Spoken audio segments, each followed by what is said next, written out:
السلام علیکم، میں ہوں نادیہ سحر اسلامک ڈائری سے آپ سب کو خوش آمدید کہتی ہوں۔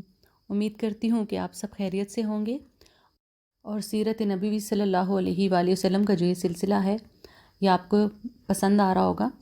تو میرا کل کا ایپیسوڈ آپ کو کیسا لگا مجھے ضرور کمنٹ کر کے بتائیے گا۔ آج کے ایپیسوڈ میں رسول اللہ صلی اللہ علیہ وآلہ وسلم کے اعلان نبوت سے پہلے کے کارنامے بتاؤں گی۔ پہلے نمبر پہ ہے جنگ فجار۔ اسلام سے پہلے عربوں میں لڑائیوں کا ایک طویل سلسلہ جاری تھا۔ انہی لڑائیوں میں سے ایک مشہور لڑائی جنگ فجار کے نام سے مشہور ہے۔ عرب کے لوگ ذی القعدہ، ذی الحج اور محرم اور رجب کے 4 مہینوں کا بے حد احترام کرتے تھے اور ان مہینوں میں لڑائی کرنے کو گناہ سمجھتے تھے۔ یہاں تک کہ عام طور پر ان مہینوں میں لوگ تلواروں کو نیام میں رکھتے تھے اور نیزوں کی برچیاں اتار لیتے تھے، مگر اس کے باوجود کبھی کبھی کچھ ایسے ہنگامی حالات درپیش ہو گئے کہ مجبوراً ان مہینوں میں بھی لڑائی کرنی پڑی۔ تو ان لڑائیوں کو اہل عرب حروب فجار یعنی کہ گناہوں کی لڑائی کہتے تھے۔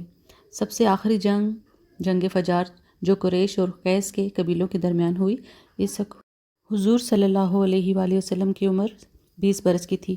چونکہ قریش اس جنگ میں حق پر تھے، اس لیے ابو طالب وغیرہ اپنے چچاؤں کے ساتھ آپ نے بھی اس جنگ میں شرکت فرمائی، مگر کسی پر ہتھیار نہیں اٹھایا، صرف اتنا ہی کیا کہ اپنے چچاؤں کو تیر اٹھا کر دیتے رہے۔ اس لڑائی میں پہلے قیس پھر قریش غالب آئے اور آخر کار صلح پر اس لڑائی کا خاتمہ ہو گیا۔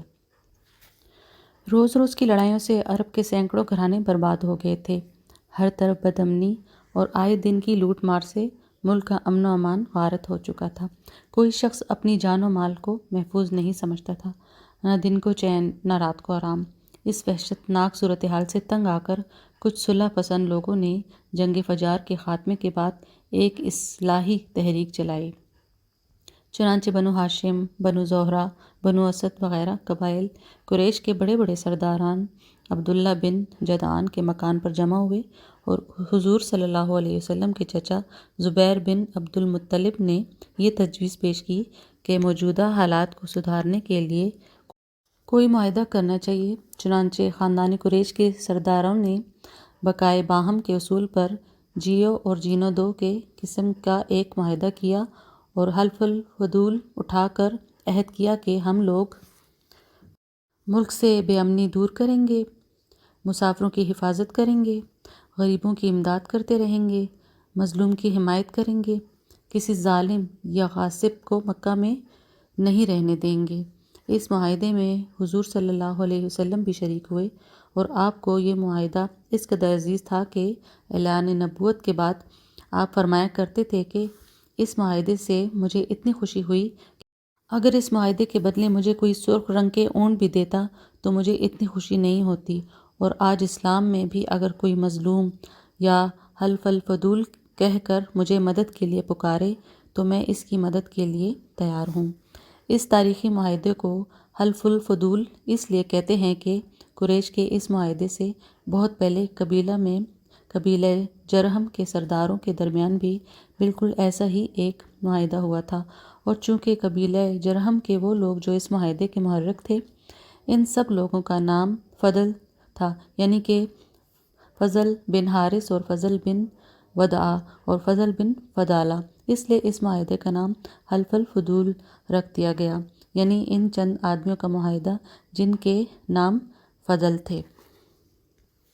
کل میں نے آپ کو رسول اللہ صلی اللہ علیہ وسلم کے ملک شام کا سفر بتایا تھا اور وہ ان کا پہلا سفر تھا۔ اب یہ میں آپ کو بتاؤں گی رسول اللہ صلی اللہ علیہ وسلم کے شام کا دوسرا سفر۔ جب آپ صلی اللہ علیہ وآلہ وسلم کی عمر تقریباً 25 سال کی ہوئی تو آپ کی امانت اور صداقت کا چرچا دور دور تک پہنچ چکا تھا۔ لوگ آپ کو صادق اور امین کہہ کے پکارتے تھے۔ حضرت خدیجہ رضی اللہ تعالیٰ عنہا مکہ کی ایک بہت ہی مالدار عورت تھی۔ ان کے شوہر کا انتقال ہو چکا تھا۔ ان کو ضرورت تھی کہ کوئی امانت دار آدمی مل جائے تو اس کے ساتھ اپنی تجارت کا مال اور سامان ملک شام بھیج سکوں۔ چنانچہ ان کی نظر نے رسول اللہ صلی اللہ علیہ وسلم کو منتخب کیا اور کہلا بھیجا کہ آپ میرا مال تجارت لے کر ملک شام جائیں، جو معاوضہ میں دوسروں کو دیتی ہوں۔ آپ کی امانت داری کی بنا پر آپ کو اس کا 2 گنا دوں گی۔ رسول اللہ صلی اللہ علیہ وسلم نے ان کی درخواست منظور فرمائی اور تجارت کا مال سامان لے کر ملک شام کو روانہ ہو گئے۔ اس سفر میں حضرت خدیجہ رضی اللہ عنہا نے اپنے ایک بااعتماد غلام میسرہ کو بھی آپ کے ساتھ روانہ کر دیا تھا تاکہ وہ آپ کی خدمت کرتا رہے۔ جب آپ ملک شام کے مشہور شہر بصرہ کے بازار میں پہنچے تو وہاں نستورہ ایک راہب تھا، اس کے خانقاہ کے قریب ہی ٹھہرے۔ نستورہ میسرہ کو بہت پہلے سے جانتا تھا۔ حضور صلی اللہ علیہ وآلہ وسلم کی صورت دیکھتے ہی نستورہ میسرہ کے پاس آیا اور دریافت کیا کہ اے میسرہ، یہ کون شخص ہیں جو اس درخت کے نیچے اتر پڑے ہیں؟ میسرہ نے جواب دیا کہ یہ مکہ کے رہنے والے ہیں اور خاندان بنو ہاشم کے چشم و چراغ ہیں۔ ان کا نام نامی محمد صلی اللہ علیہ وسلم اور لقب امین ہے۔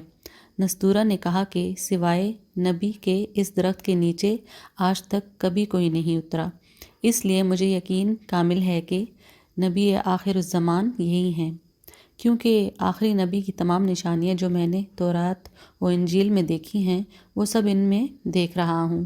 کاش میں اس وقت زندہ رہتا جب یہ اپنی نبوت کا اعلان کریں گے تو میں ان کی بھرپور مدد کرتا اور پوری جانثاری کے ساتھ ان کی خدمت گزاری میں اپنی تمام عمر گزار دیتا۔